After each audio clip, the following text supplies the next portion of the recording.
Entrepreneur game changer award 2026 के भव्य कार्यक्रम में हमारे बीच में उपस्थित हैं।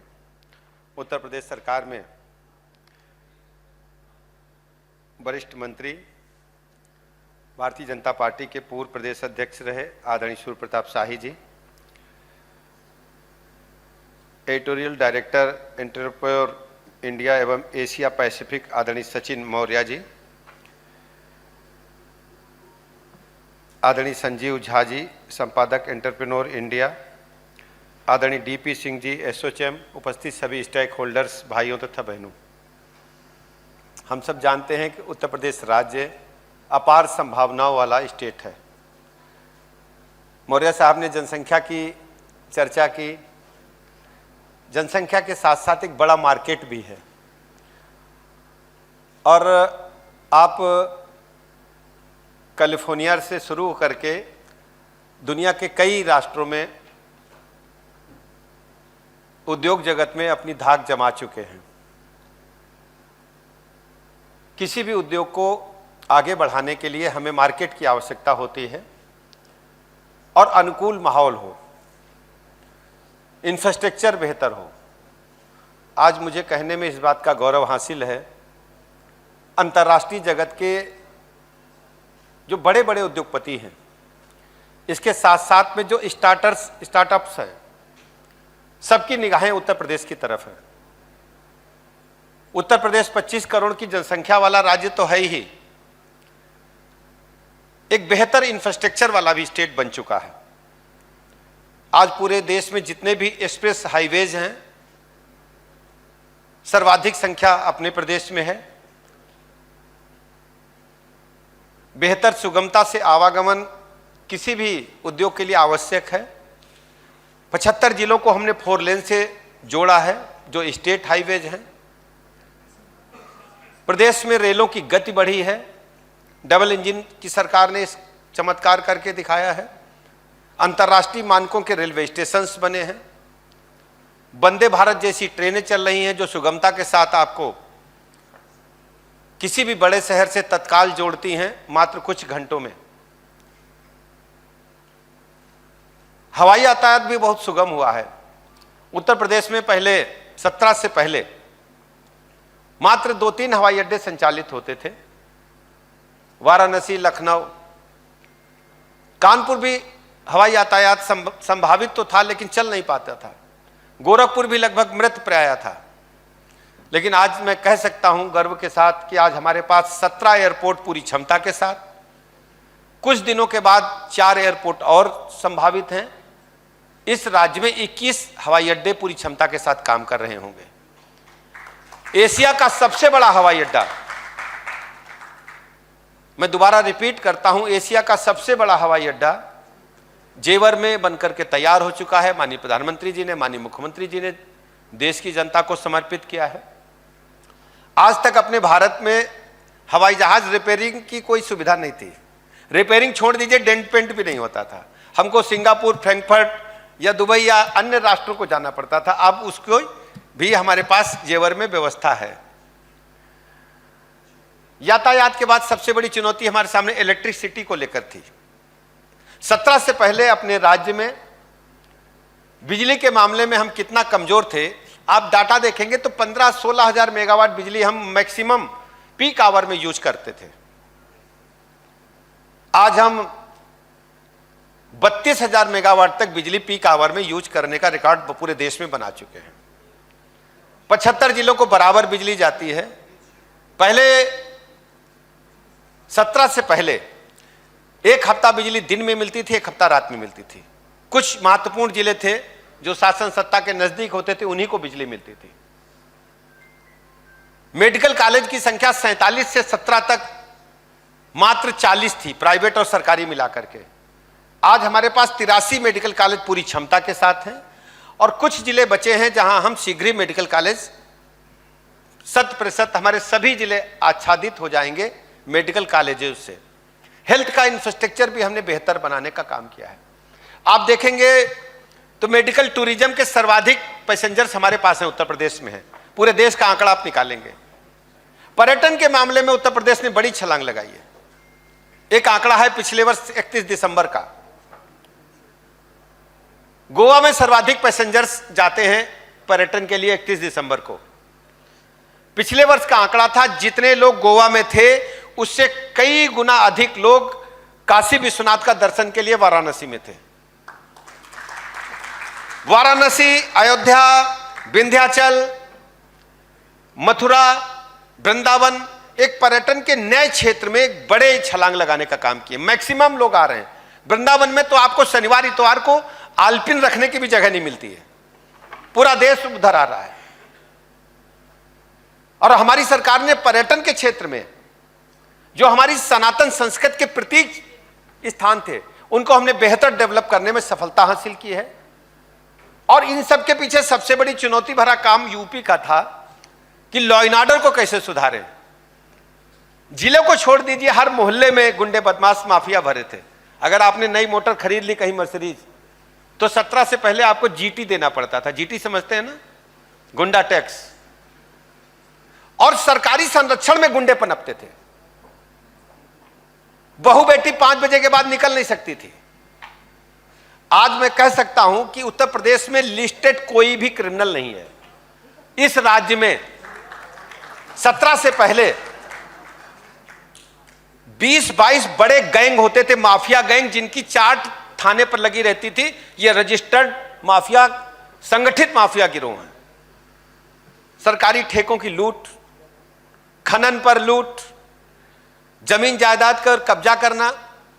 जो उद्योगपति अगर धोखे से यूपी में लगा ले तो उसको बगैर चौथ दिए जाएगा नहीं। वो पूरी तरह से सरकारी नियंत्रण में गुंडे बदमाश पूरे स्टेट को डिस्टर्ब करके रखे थे।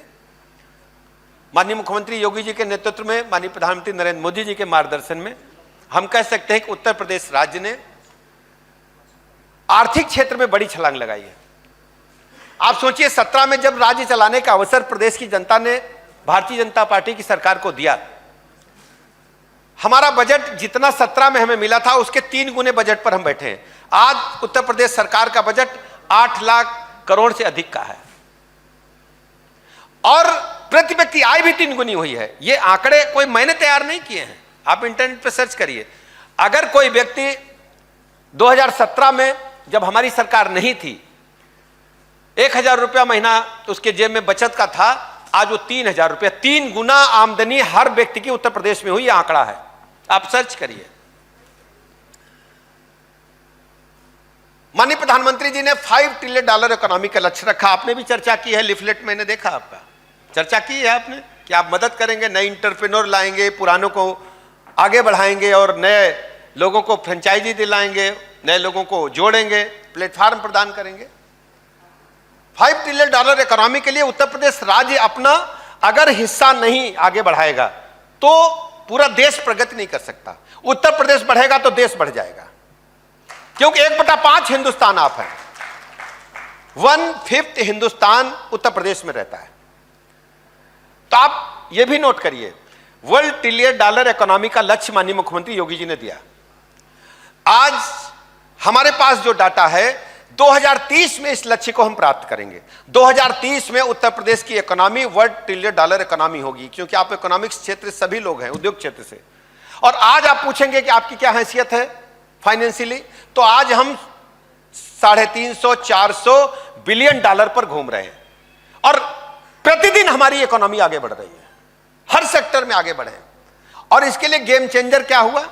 एमएसएमई सेक्टर में अभूतपूर्व काम हुए हैं, एग्रीकल्चर सेक्टर में अभूतपूर्व काम हुए हैं, कौशल विकास के क्षेत्र में अभूतपूर्व काम हुए हैं।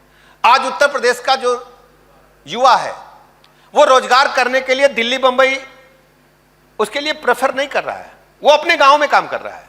1 डिस्ट्रिक्ट 1 प्रोडक्ट एक योजना उत्तर प्रदेश की है। 1 डिस्ट्रिक्ट 1 प्रोडक्ट में आप जानते हैं कोई नई बात नहीं है। उत्तर प्रदेश राज्य प्राचीन संस्कृति वाला राज्य है और हमारे जो कारीगर थे, हुनर था उनके हाथ में, हर जिले में कुछ ना कुछ अलग था। जैसे उदाहरण के लिए ढोलक किसी का सब्जेक्ट आज नहीं है, जितने लोग यहां बैठे ढोलक के बारे में नहीं सुने होंगे या सुने होंगे तो उसका मानते होंगे कि सब्जेक्ट हीन है, इसको विचार के लिए बिंदु नहीं है। लेकिन अमरोहा की ढोलक पूरी दुनिया में जाती है, पूरे भारत में जाती है। जो बांसुरी बजाते हैं कृष्ण भगवान, वो पीलीभीत में बनती है। हमने जियो टैगिंग की, उसको प्लेटफॉर्म प्रदान किया मार्केटिंग के लिए। अलीगढ़ के ताले पूरी दुनिया में जाते हैं, भले ही आज ढेर सारे ताले हैं, लेकिन अलीगढ़ का ताला मतलब निश्चिंता से होइए, हैंडमेड ताले हैं। मुरादाबाद का पीतल उद्योग सर्वाधिक एक्सपोर्ट अगर भारतवर्ष में कहीं होता है, उत्तर प्रदेश का मुरादाबाद का पीतल उद्योग के बगैर जहां की आप चर्चा करते हैं, कैलिफोर्निया में जाएंगे तो पीतल का सामान जो दिया रखा है कैलिफोर्निया में भारत का ही, मुरादाबाद का मिलेगा आपको। आप देखिए, पूछिएगा जरा कैलिफोर्निया वालों से। सजावट के जितने भी पीतल के सामान है, ब्रास के, सब मुरादाबाद से जाते हैं। भदोही के कालीन के बगैर तो दुनिया का कालीन का इतिहास नहीं लिखा जा सकता। जितने भी कालीन मिलेंगे आपको, जर्मनी से लेकर के पूरे यूरोप से और लेकर के अमेरिकन कंट्रियों में, तो भारत के कालीन होंगे। भदोही के कालीन के बगैर कालीन का इतिहास नहीं है। बेटी की शादी है, बहू घर में आ रही है, तो बनारस की साड़ी के बगैर काम पूरा नहीं होगा। बनारसी साड़ी है, हैंडमेड वस्त्र, चाहे टांडा हो, चाहे हमारा बाराबंकी के वस्त्र निर्मित हो, चाहे हरदोई के वस्त्र निर्मित हो, हर जिले में कुछ ना कुछ अलग है। प्रतापगढ़ का आंवले का मुरब्बा है, प्रयागराज का अमरूद है, लखनऊ के चिकनकारी के कपड़े हैं, हर जिले में सिद्धार्थनगर का काला नमक चावल है, सबको जियो टैगिंग मिली है और एक बेहतर ढंग से मार्केटिंग करके उनको प्लेटफॉर्म मिला है। हमारी सरकार ने इसकी सफलता को देखते हुए ओडीओपी के बाद ओडीओसी लागू किया। ओडीओसी आप सुने हैं, वन डिस्ट्रिक्ट वन कुजीन, मतलब हर जिले में कुछ ना कुछ बेहतर स्वाद है। जैसे लखनऊ की चाट है, आपको पता है यूनेस्को ने उत्तर प्रदेश की राजधानी लखनऊ के खान पान के मॉडल को यूनेस्को ने अपनी सूची में दिया है। अब देखिए उठा करके इंटरनेट पे, लेकिन उसकी पहचान दिलाना था, मार्केट देना था, प्लेटफॉर्म देना था, जियो टैगिंग करनी थी। लखनऊ की चाट हो गई, जौनपुर की इमरती का नाम सुना है आपने? जौनपुर की इमरती को जियो टैगिंग हो गया है, पूरी दुनिया में जौनपुर की इमरती जा सकती है। आगरे का पेठा है, फर्रुखाबाद की नमकीन है, हर जिले में कुछ ना कुछ अलग बनता है। छोटे छोटे गांव में, जैसे मैगलगंज के रसगुल्ले जो दिल्ली बाई रोड सीतापुर होके जाए होंगे, मैगलगंज के रसगुल्ले, उन्नाव में चकलवंशी के रसगुल्ले, फतेहपुर में मालवा का पेड़ा, हर जिले, मैनपुरी की सोहन पपड़ी, उस सबको एक बेहतर मार्केट करके हम पूरे देश के सामने, दुनिया के सामने गए हैं। उत्तर प्रदेश एक बड़ा बाजार है और हम सब मिलकर के अपने राज्य को, आपके सहयोग से आप भी मदद करिए, और एक बड़े मिशन के लिए हम सब काम करेंगे अपने राज्य को, पूरे देश में। हम जीएसटी कलेक्शन की चर्चा करें। जीएसटी कलेक्शन में पहले हम सबसे आखिरी में होते थे कर वसूलने में। अब आप सोचो कि हमसे जो पहले राज्य बचा है केवल एक है, महाराष्ट्र। हम पूरे देश में जीएसटी कलेक्शन में नंबर 2 पर आज खड़े हैं। जो हमारे पहले अपने आप को मानते थे वो पीछे चले गए हैं, क्योंकि वहां पहले उद्योग पहले लगे। कारण यह कि जहां समुद्र है उद्योग पहले वहां लग गए। तो जो बड़े राज्य थे जहां समुद्र था, उन लोगों ने पहले जीएसटी में नंबर छलांग लगाया। लेकिन हमने मेहनत के से और जनता के आशीर्वाद से, डबल इंजन की सरकार ने जीएसटी कलेक्शन में, महाराष्ट्र केवल हमसे आगे है, बाकी सब पीछे हो गए हैं। और आने वाले दिनों में जिस ढंग से हम काम कर रहे हैं, हम नंबर 1 पर आ जाएंगे। और आज तो फिल्में भी यही बन रही हैं। आप लखनऊ देखिए, आपको बाराबंकी देखिए, कहीं ना कहीं फिल्म की शूटिंग करते लोग मिल जाएंगे। हमारा सस्ता डेस्टिनेशन है, हमारे पास सस्ते वर्कर हैं, और कमिटमेंट वाले आपको वर्कर अगर लेने हैं तो उत्तर प्रदेश के ही लोग हैं। उत्तर प्रदेश के लोग अचीवमेंट के लिए, टारगेट पाने के लिए जाने जाते हैं। कोई भी काम आप उन्हें दे सकते हैं और एक सुरक्षित माहौल है। मैं आपका हृदय से स्वागत करता हूं, अभिनंदन करता हूं, बधाइयां देता हूं कि आपने अपने एंटरप्रेन्योर मैगजीन के माध्यम से एक बड़े कार्यक्रम का आयोजन किया है। और हर स्थिति में हम अपने उद्योगपतियों के साथ, व्यवसायियों के साथ, अपने जो नवागंतुक हमारे स्टार्टअप्स हैं, युवा हैं, उनके साथ खड़े हैं। माननीय प्रधानमंत्री नरेंद्र मोदी जी ने लगातार युवाओं का आह्वान किया है कि हर स्थिति में आपको देश के लिए काम करना है और अपने देश को विकसित राष्ट्र के रूप में स्थापित करने के लिए काम करना है। 2047 में विकसित राष्ट्र हो, इसका संकल्प माननीय प्रधानमंत्री जी ने लिया है और हमारी सरकार इस दिशा में लगातार काम कर रही है। बहुत बहुत धन्यवाद।